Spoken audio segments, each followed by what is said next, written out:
Continue from our topic, development of local framework and self-hypothesis. If you have the Sukaran book, it's in the chapter 5. We already covered the first two topic, the first two learning outcome, then we will proceed to the last two learning outcome. So theory, as an overview, is really a set of general propositions used as a principle of explanation of the appearance relationship of certain observed phenomena. Um, is provide a consistent and comprehensive explanation of the phenomena. In practice, theory is a research attempt to specify the entire set of dependent relationships explaining the set of outcomes. And it is also used to prepare a theoretical framework for the research. Right? There are two purposes of theory. The first one, prediction. You need to have enough information, enough evidence, enough materials before you can predict the phenomena. You are not doing on the crystal like this wizard, right? And then once you have all the information, then you can have a better understanding of the theory. Right? Can you read this here? Um, Framework actually represent your belief on how certain phenomena are related to each other and explanation on why you believe that the variables are associated to each other, right? So it's how certain phenomena related to each other and why you believe that these variables are associated to each other. And also a written description that include a conceptual model, right? Actually, a structure that hold your support theory, present the theory will explain why the problem under study exists, conduct serve as the foundation for your conducting research, and also process of developing framework, which is visual specification of the theoretical basis of the relationship that we would like to examine. Right?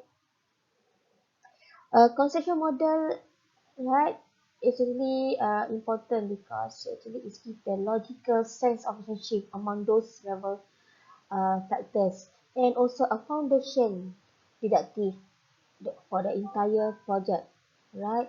Deductive process moving from the theory to the specific observation. Remember our first topic, deductive and inductive research. Inductive research is mainly for the qualitative study, while for the deductive research is for the uh, quantitative study. It's an educated guess, yes. It's educated guess. When you want to predict the relationship, then it must be logic based on the empirical study. It's a because this statement must be support with your data. It must be flow logic from the documentation. And then it also acts as a bridge between the variables. So these are the purpose of framework. You help the researcher in you to see the clear variable of the study, understand your work, and then preparing your study, and then will be lead you to the for the chapter 3 or your proposed data analysis, right?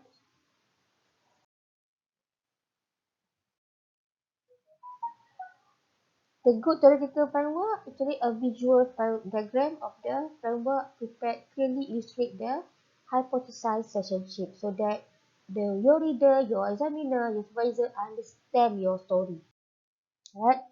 Look at the example here, right? In your case, right, just ignore. In your case, ignore, ignore, right? Also this one, also ignore. You just focus on the direct relationship between these independent variables and the dependent variables. With the operation hours, menu, service quality, competition that lead to the student patronage the Redang food courts. in for your final project, enough your framework like this, right? You can read.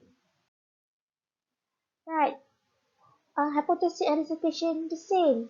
Yes, basically it's the same. Yeah. For the qualitative study, you have several reciprocation as I mentioned in our Telegram class, right? But for the quantitative study, you have the subjectives, then you have the um, specific hypothesis to help you to get your data collection. You normally you can find the hypothesis in the chapter 1 if you are writing 5 chapters. But if you are thinking to write 6 chapters, then your chapter 3 would be your development of research framework and development of research hypothesis. Right. But if you are thinking to write only 5 chapters, then your chapter 3 would be your research methodology. Good hypothesis must be educate for a purpose, must be testable, must be better than infallible, and then also can be directional or directional study.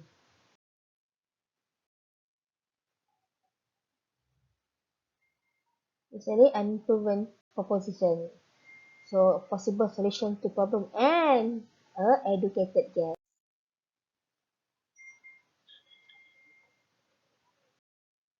So look at the example here. Right? Look at the simple one. Independent variables and dependent variables. Independent variable could be more than one, right? There is a direct relationship between service quality and concentration. You can also write H1A. There is a direct relationship between um, food quality and customer satisfaction. H1B, there is a direct relationship between restaurant ambience and customer satisfaction. H1C, there is direct relationship between cleanliness and satisfaction and so forth.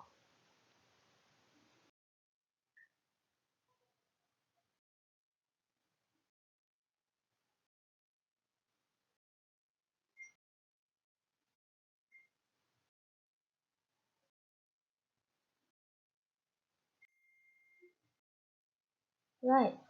I'm sure that you already completed your stat class, your subject class. I'm sure that you're aware with the HO or null hypothesis, right?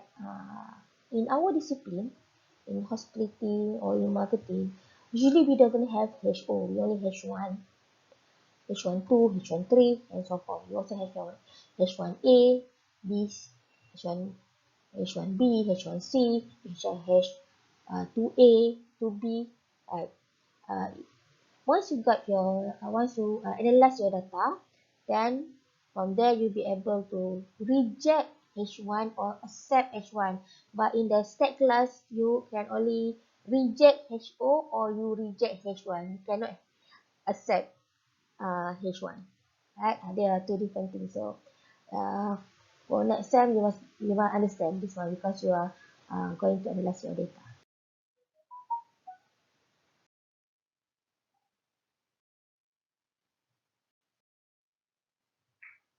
If we have a problem, we can discuss in our Telegram class.